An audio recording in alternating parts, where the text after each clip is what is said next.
All right, my name is Jay Paulson. I'm the chief negotiator for a contract here in Sumner.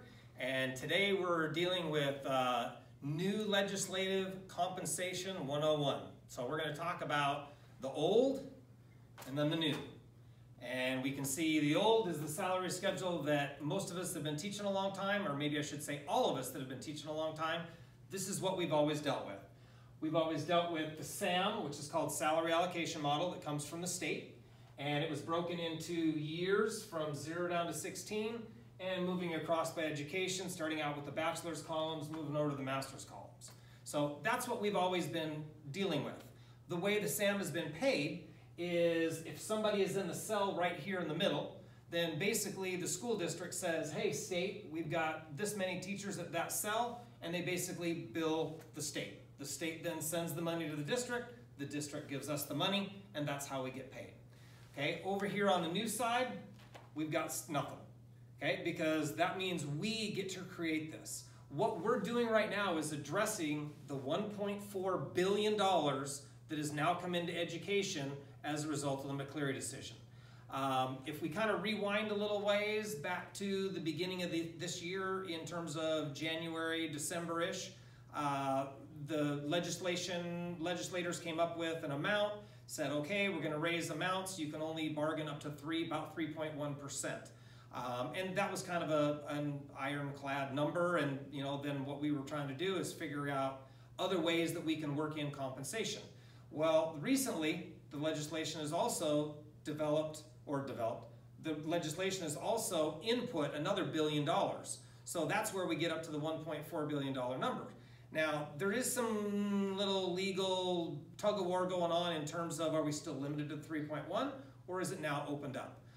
And so we're kind of playing it on the side that it's now opened up. OSPI put out a salary schedule that is 10 to 11% higher than the salary schedule from this current school year.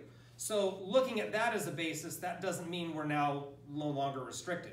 I think the extra influx of money was to meet the state's requirement to fund McCleary by the 2018 deadline. So we kind of feel that the new money coming in now allows us to begin the compensation package process and develop our new salary schedule. So that's where we're kind of headed right now. So in our old salary schedule, everything was done by cells. I mean, at the very beginning, you go so many years and you kind of move forward and down, and the forward and down you move gives you raises. In terms of numbers, our first number up here is the $37,507. That would be a brand new beginning teacher salary, 0 years of experience. And then our experienced masters plus 90 down at year 16 is at $68,836.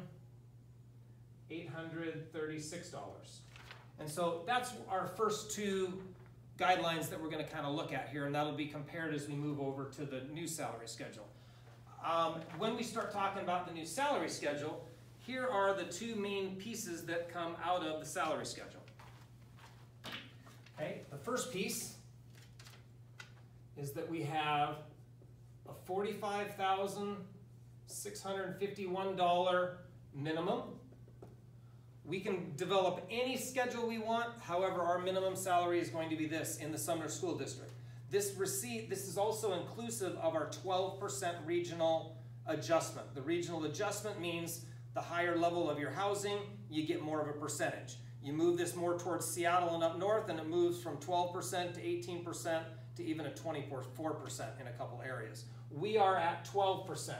And my numbers that I have here are going to represent that 12% increase. So these are the numbers we're specifically dealing with. So we call these fence posts. These are the parameters at which our salary schedule has to function to be legal by the state definitions of salary. So our minimum is that. Our maximum is the value 102,715. Okay, so those are our outside fence posts. That's what we have to have at the lowest. That's what we can have at the highest. We cannot go anything over that.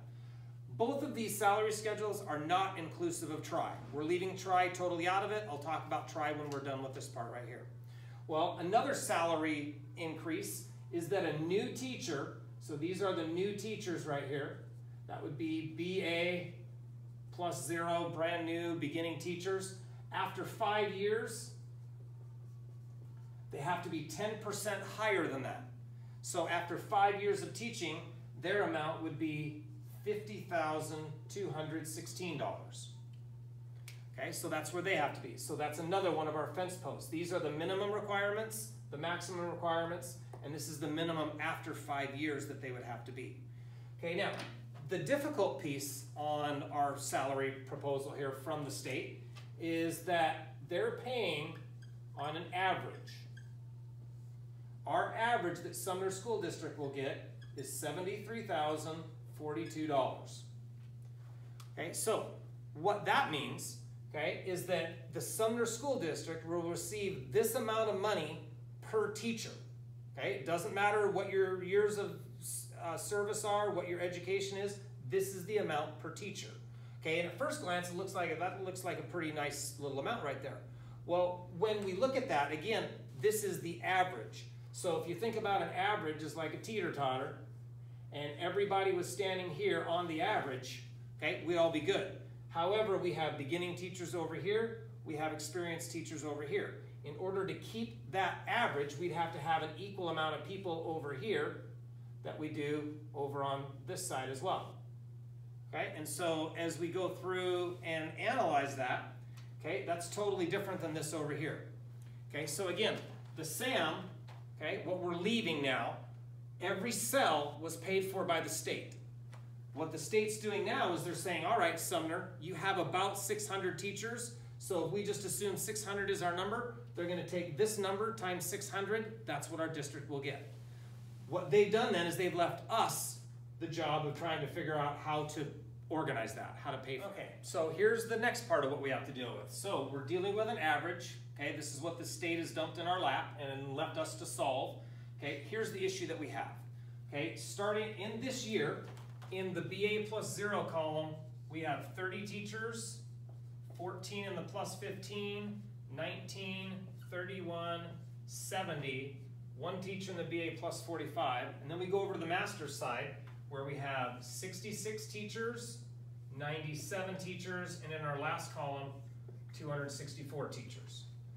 Okay, now, the reason why those numbers are important is we can obviously see on this side of the salary schedule, right through here, we have a total of 427 teachers.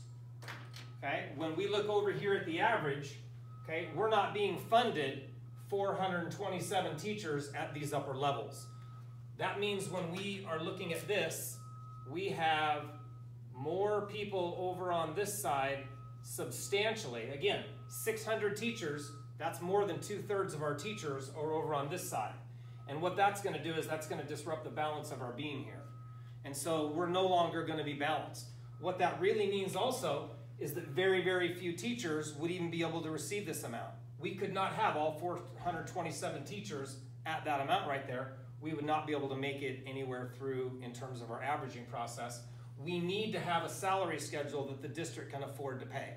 Okay, we can't pay more than what the district can, we can't ask for more money than what the district can actually afford. So we have some juggling to do.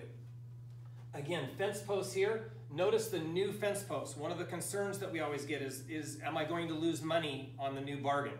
Okay, we can see the beginning teachers moving from 37,000 up to 45,000. That's a very large increase compared to what normally the SAM would have changed on an annual basis. And then after 5 years, they're at $50,000. We still also have a big, huge difference between the 68 and the 102. But again, we're going to have trouble trying to fund very many people at 102 in order to balance out what's happening in the middle between the lower and the upper salaries. So this is the conundrum that we have. How do we pull down a salary schedule that's going to be equitable and fair and make sure that everybody gets a raise? We talk about our interest, and that's one of the places that we're going to go next, is we're going to talk about what the interests are behind the salary schedule, because that's going to drive all of what happens inside of here. Okay? This again is gone. We can forget about that now. Nothing more is going to happen with this. It's not going to be any part of our future. It's gone. This is where we need to focus now. Okay, on May 17th, we're going to have a roundtable. Okay, it's going to be at 5:30 at Lake Ridge Middle School. Okay, it starts at 5:30. Hopefully you can make it at 5:30. If you can't, and you can't make it till 6, then you can come in and still get a good part of the conversation. But what we need is the bargaining team. We need to know the Sumner SEA interests around compensation. I'll have some more on some potential interests, but one of the interests that we've always heard is I don't want to lose money.